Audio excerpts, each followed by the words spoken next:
사람들이 변화된다는 것은요, 자연스럽게 찾아오는 부분도 있고요, 또 변화되려면 노력해야 될 부분도 없지 않아 있습니다. 예를 들어서 우리의 외모는요, 노력하지 않아도 이 변화의 과정을 거치는 것 같아요. 오래전에 사진을 보면은 야, 저 사진이 내가 맞나 할 정도로 다른 사람같이 보여집니다.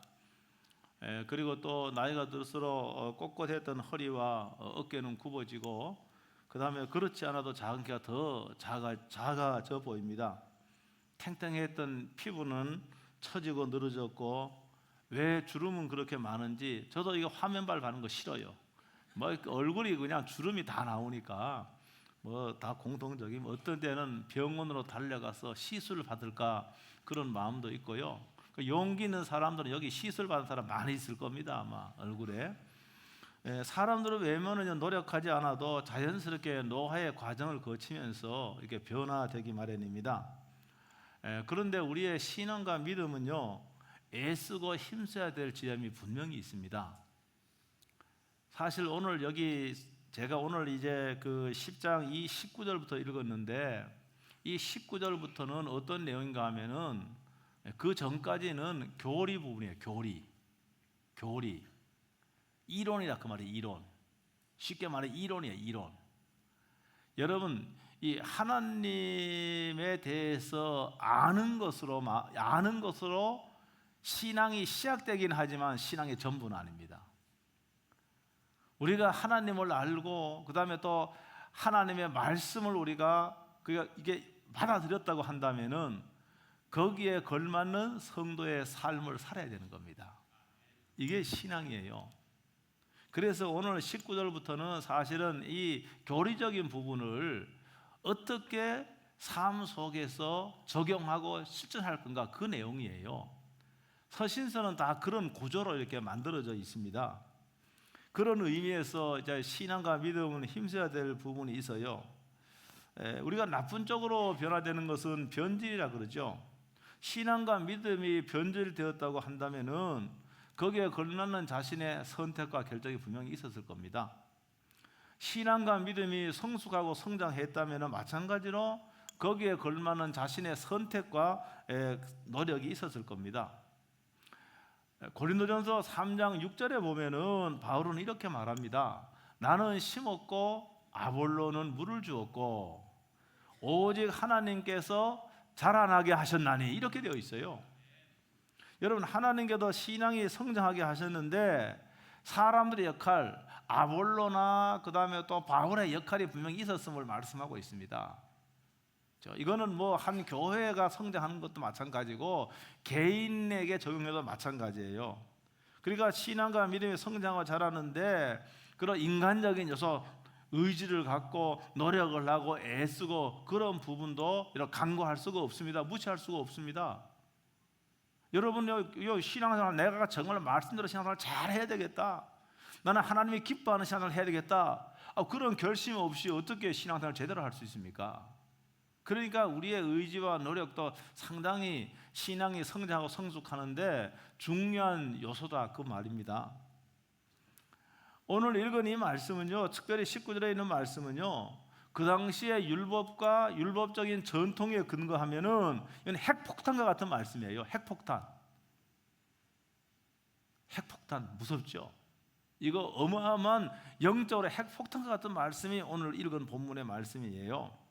그러니 19절에 보면은 그러므로 형제들아, 우리가 예수의 피를 힘입어 성소에 들어갈 담력을 얻었나니, 이렇게 말씀하고 있습니다. 여러분, 이 말은요, 히브리 그리스도인들뿐만이 아니라 모든 사람들이 예수의 피를 힘입어 여러분 성소에 들어갈 수 있는 뭐가 있는가 하면 권리가 주어졌다는 거 믿으시길 주의 이름으로 축복합니다. 여러분, 지금까지 사람이 하나님과의 관계를 맺는 방법을 완전히 부정하는 말씀이에요. 그래요. 그 당시에 이 말씀은, 2000년 이 말씀은 핵폭탄 같은 말씀이에요. 여러분, 2000년 전에뿐만이 아니라 구약시대 때는요, 여러분, 한 자연인 개인이 하나님 앞에 직접 나갈 수가 없어요. 그거 불가능했습니다.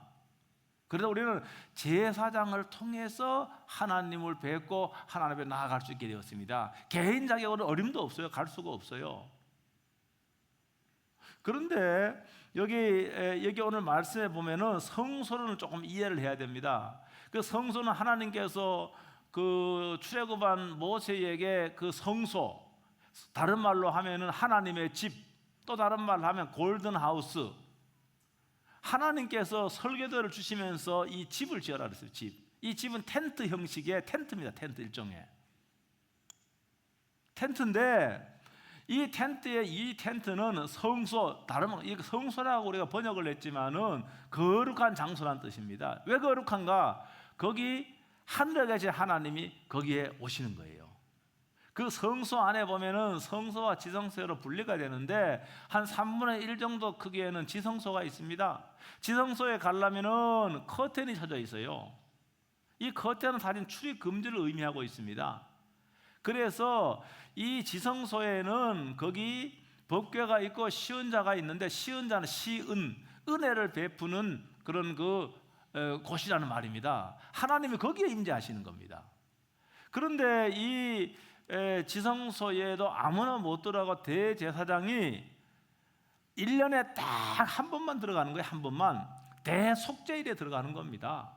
대속죄일에 거기에 들어가서 자신의 죄와 백성들의 죄를 피를 뿌리는 거예요. 그러면 하나님께서 그 제사를 받는, 이런 방법으로 우리가 하나님을 뵙고 하나님께 나아갈 수 있었습니다. 그런데 오늘 히브리서 이 말씀은, 형제들아, 우리가 예수의 피를 힘입어 성소에 들어갈 담력을 얻었다. 다른 말로 하면, 또 다른 표현하면 권리를 얻었다, 그 말입니다. 우리에게 1년에 한 번씩 지성소에 들어갈 수 있는 권리가 대제사장에 있는데, 이제부터는 우리가 개인적으로 예수 그리스도의 피로 인해서, 피 때문에 그 지성소에 들어갈 권리가 우리에게 주어졌다, 이렇게 말하는 거예요. 핵폭탄 같은 말씀이에요.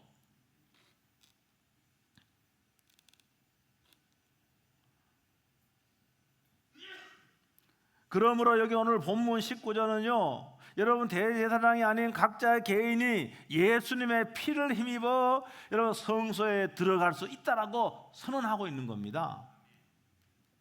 그러면서 이 말을 다른 말로 하면은, 너희가 과거에는 하나님과 너 개인적으로 관계를 못 맺었지만 이제는 예수님 때문에, 더 구체로 하면은 예수님의 그 피 때문에, 피로 인해서 너희가 하나님께 나아가고 하나님의 은혜의 보좌에 나아가고 하나님께서 계시는 그곳에서 하나님의 은혜를 힘입을 수 있다라고 말씀하고 있는 거예요.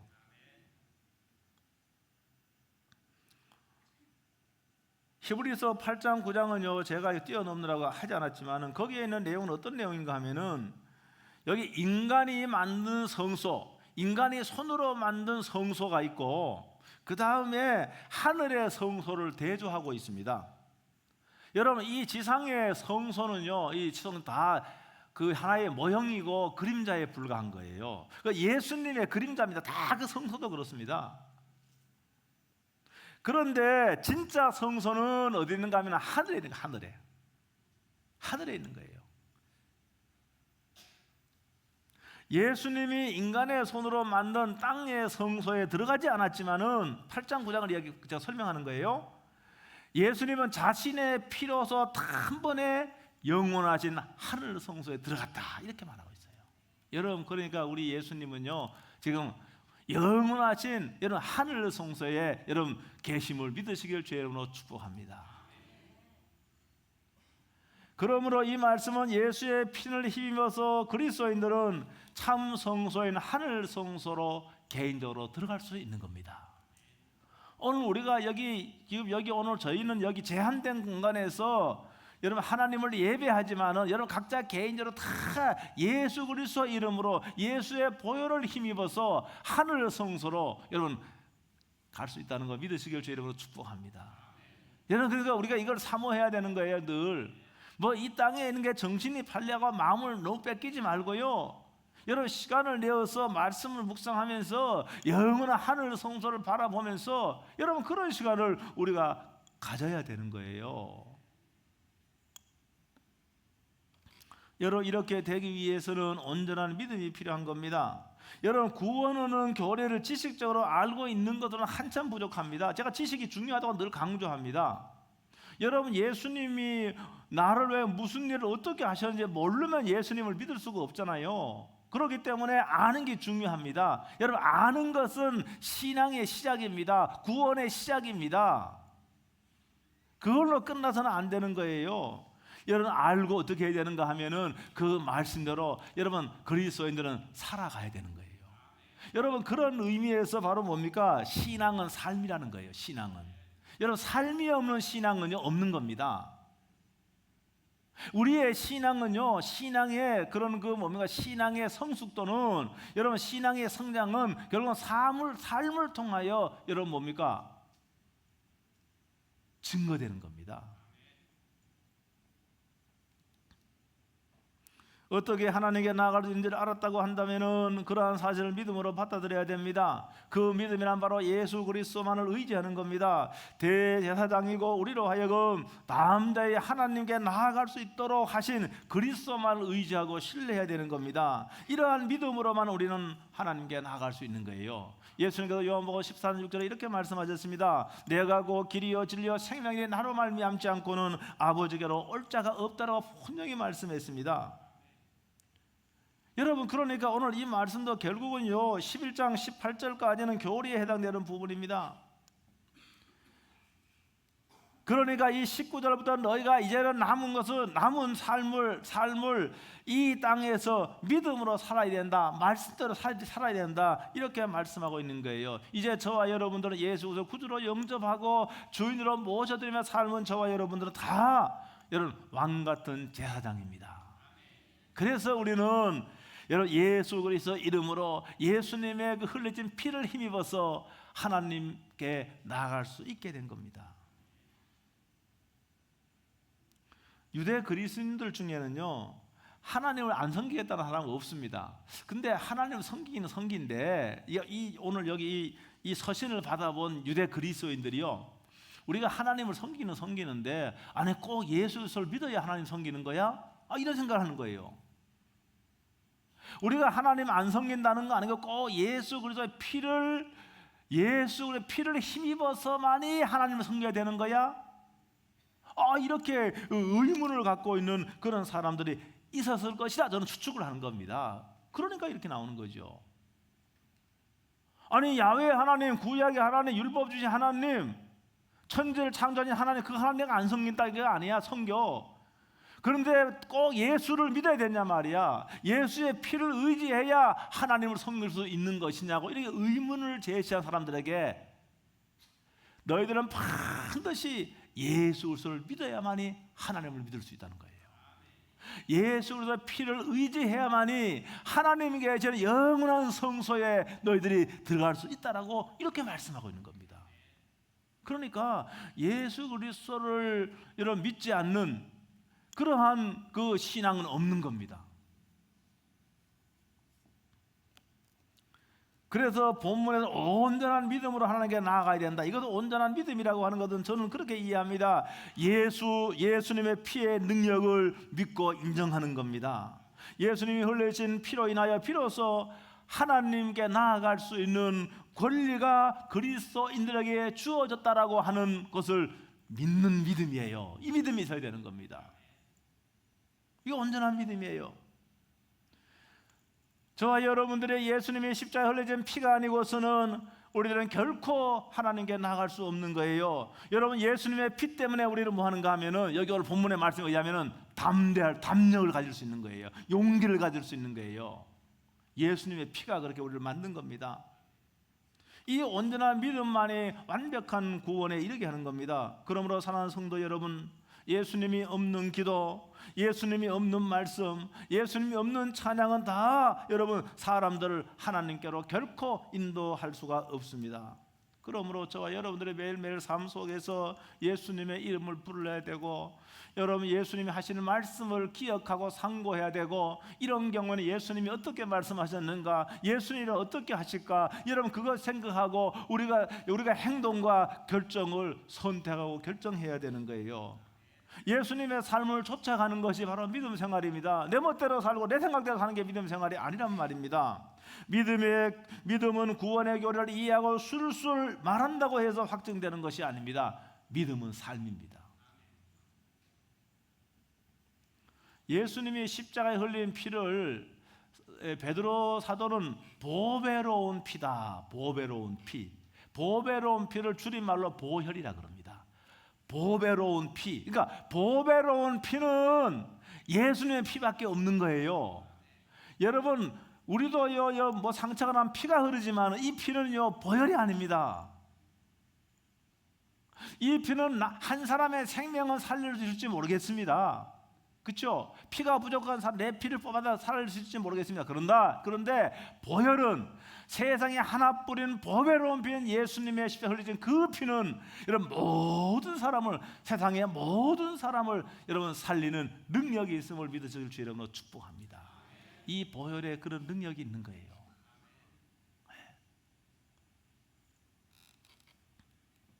여러분, 예수님의 피는 우리의 모든 죄를 사할 능력이 있습니다. 여러분, 죄는요 물로 씻어서 죄가 없어지는 게 아닙니다.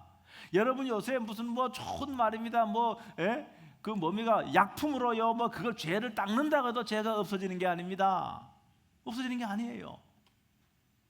여러분, 죄는 오직 예수 그리스도의 피로서만이 여러분 죄를 옮길 수가 있고 죄를 덮을 수가 있는 거예요.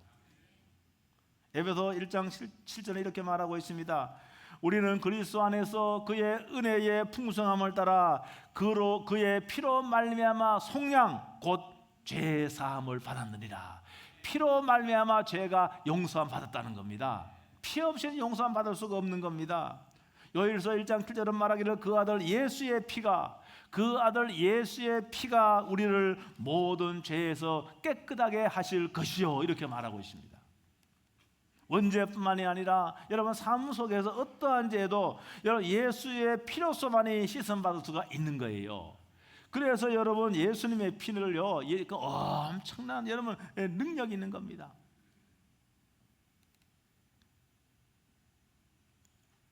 베드로가요 예수님을 3번이나 모른다고 부인했잖아요. 그렇죠? 대놓고 공개적으로 예수님 사람 앞에서 예수님을 모른다고 예수님을 배반해 버렸습니다. 근데요 닭이 우는데 닭이 울잖아요. 닭이 우는 소리를 귀로 듣고 예수님이 자신에게 하신 말씀이 생각난 거예요. 베드로야, 내가 닭 울기 전에 3번 나를 부인할 거다. 그 당시에 베드로는 믿지 않았습니다. 자신은 어떠한 경우에도 예수를 지키고 예수님 편에 설 걸 확실히 했습니다. 여러분, 그런데 그러지를 못한 거예요. 그러면서 예수님의 말이 생각나서 통곡을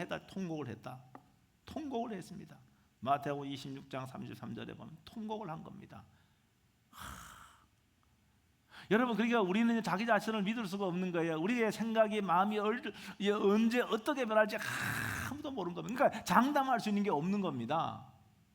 내가 얼마나 약한 존재인지요, 내가 얼마나 무능한 존재인지요, 여러분은 몰라요. 그렇기 때문에 장담할 수가 없는 거예요. 나도 나를 모르는 거예요.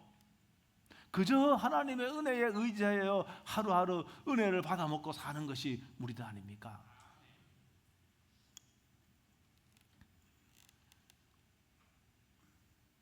베드로가요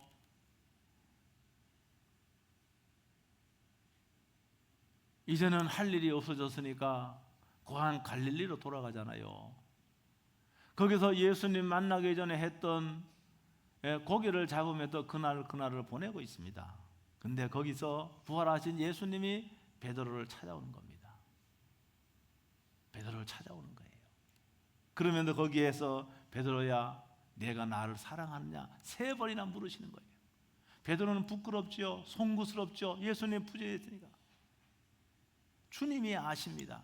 이렇게 했을 적에 베드로에게 새로운 사명을, 내 양을 먹이라고 새로운 사명을 주셨다는 것을 믿으시길 주의 이름으로 축복합니다. 그게 무슨 말인가 하면은, 여러분 예수님에게 우리 여러분이 어떠한 죄를 지어도 예수님의 피는 엄청난 능력이 있기 때문에 그 피는 우리들의 죄를 덮을 수 있는 겁니다. 진실로 통회하며 자고 회개할 적에는 우리가 새 생명을 주시고 새 삶을 주시고 새 사명을 주시는 거예요.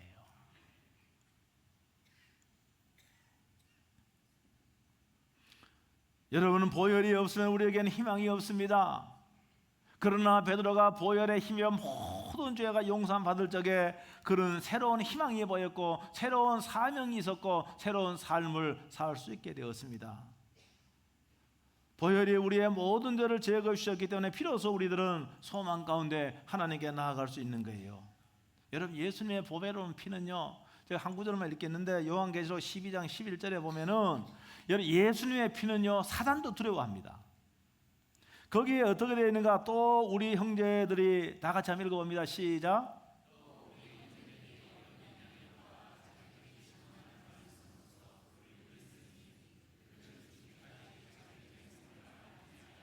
여러분, 또 우리 형제들이, 여기 믿는 자들이 어린 양의 피와 자기들이 증언하는 말씀으로서, 피와 말씀, 그를 이겼다, 사단을 이겼다는 말입니다. 여러분, 예수 그리스도의 피가 여러분 사단을 이겼다는 말입니다. 여러분, 그러니까 이 피가 얼마나 능력이 있습니까? 엄청난 능력이 있습니다. 여러분, 이 피는요 우리의 죄를 씻어주기 때문에 죄가 없는 곳에는 여러분 사단이요 영향력을 행사할 수가 없는 겁니다. 여러분, 죄가 사람들에게 사단이 사람들에게 영향을 끼치는 것은 죄 가운데 있을 적에 영향을 끼치는 겁니다.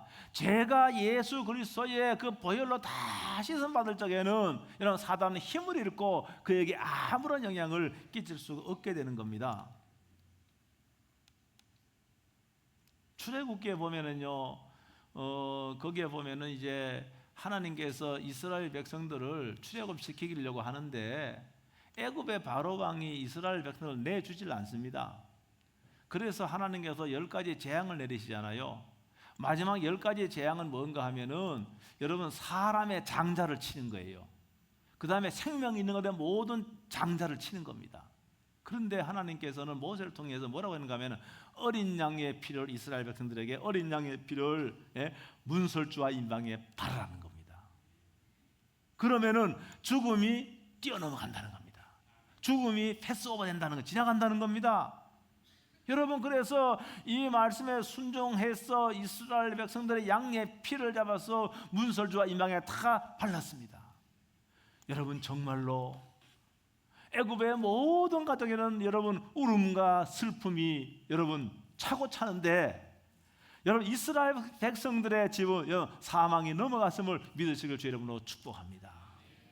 여러분, 이 피가 바로 뭘 의미합니까? 제가 성소도 여러분 이 동물의 피도 다 뭡니까? 예수 그리스도의 모형이고 다 그림자인 거예요. 여러분, 그러니까 우리가 예수 그리스도 안에 있으면은 여러분 사망을 이기고 여러분 사망의 두려움도 물리칠 수 있는 거예요. 아마 여러분 가운데 여러분 죽음을 두려워하는 분도 상당히 많이 있을 겁니다. 내가 교회 다니긴 다니는데 죽음이 두려워. 죽음이 나와 상관이 없는 것 같았는데 제가 간증을 들어보니까 어느 날 갑자기 옆에 있는 사람이 갑자기 죽었어. 사망했어. 야, 죽음이 멀리 있는 게 아니구나. 그러면서 뭡니까? 자기한테 죽음의 공포가 물려오는 거예요. 여러분, 예수의 피를 힘입으면은 여러분 이런 모든 것도 이런 물리칠 수가 있는 겁니다.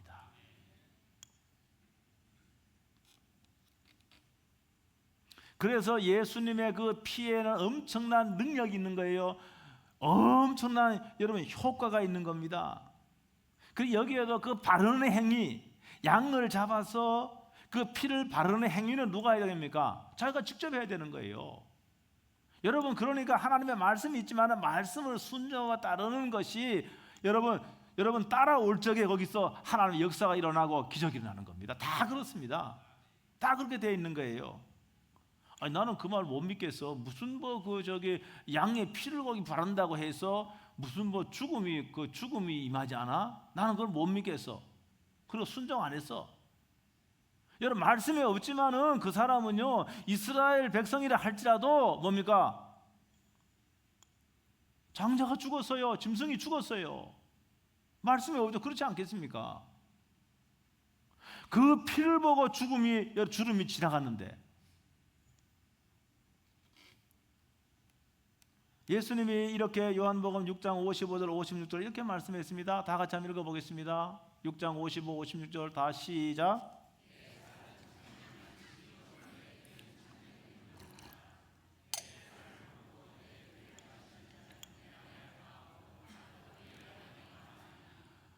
예수님의 말씀인데요, 이 말씀으로 인해서요 초대교회는 상당히 오해를 받았고 또 상당히 그 비난도 받았습니다.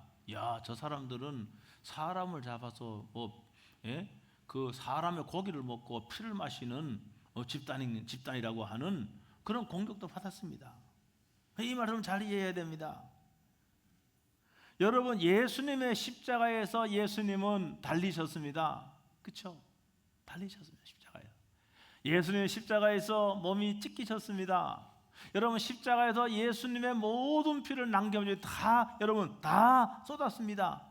그런데 오늘 예수님은 내 살을 먹고 그 다음에 또 뭡니까? 내 피를 마시다. 여러분, 살을 먹고 피를 마시는 것은 뭡니까? 내 죄 때문에, 나의 죄 때문에 예수님께서 십자가에 흘리신 피, 이 보배로운 피는 내 죄 때문에 흘렸다는 사실을 진실로 받아들일 적에 그게 뭡니까? 피를 마시는 겁니다. 그 사실을 받아들이는 겁니다. 아멘. 예수님의 십자가의 죽으심은 몸에 찢기고 피를 남김없이 흘린 것은 용서받을 수 없는 내 죄가 그렇겠다는 사실을 인정하고 받아들이는 거예요. 그 진리를 받아들이는 거예요. 이럴 적에 뭡니까? 이럴 적에 예수님의 피를 마시는 겁니다. 피를 마시는 겁니다.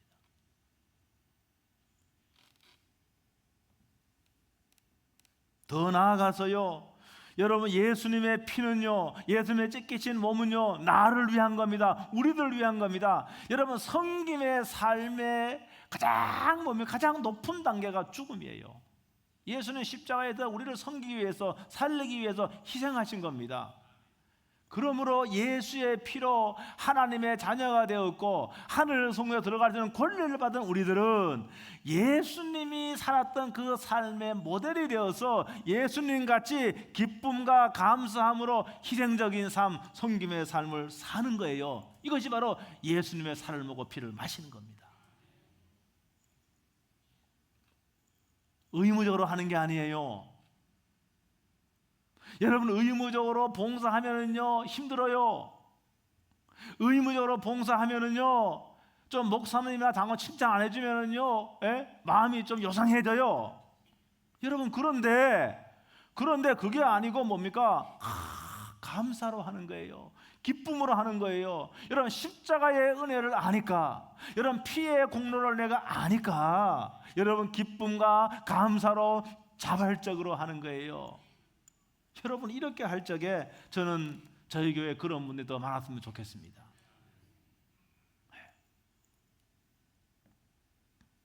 여러분, 이렇게 사는 것이 신앙이에요. 이렇게 사는 것이 바로 믿음의 삶인 겁니다. 오늘 저와 여러분들은 여러분 예수님을 늘 묵상을 해야 되기도 하지만 늘 우리는 예수님께서 나를 위하여 흘리신 보배로운 피 보혈을 늘 기억하면서 예수님의 이름으로 기도하고 예수님의 그 보혈의 능력 의지해서 여러분 기도할 적에 뭡니까? 여러분 죽음도 죽음의 공포도 물러갈 줄로 믿습니다. 여러분 두려움도 물러갈 줄로 믿습니다. 예수님의 피는 죄를 사해 줄 수 있는 능력이 있을 뿐만이 아니라 죄로 인하여 우리에게 주어진 모든 질병도 떠나가게 한다는 사실을 믿으시길 주의 이름으로 축복합니다. 그 은혜를 저와 여러분들이 기억하면서 예배로, 기도로, 찬양으로 여러분 하늘 성소로 나아가는 저와 여러분 될 수 있게 되기를 주의 이름으로 축복합니다. 그 하늘 성소에서 누리는 그 경험과 기쁨과 흥분과 감사로 매일매일 우리에게 주어진 이 세상의 삶을 여러분 믿음으로 승리하며 살 수 있는 여러분 되시길 주의 이름으로 축복합니다. 오늘 말씀을 생각하면서 우리 찬송 한번 다 일어나셔서 아까 부른 주의 보좌로 나아갈 때에 어떻게 나갈까 이 찬양 다 일어나셔서 한번 합니다. 그리고 통성을 한번 기도하겠습니다.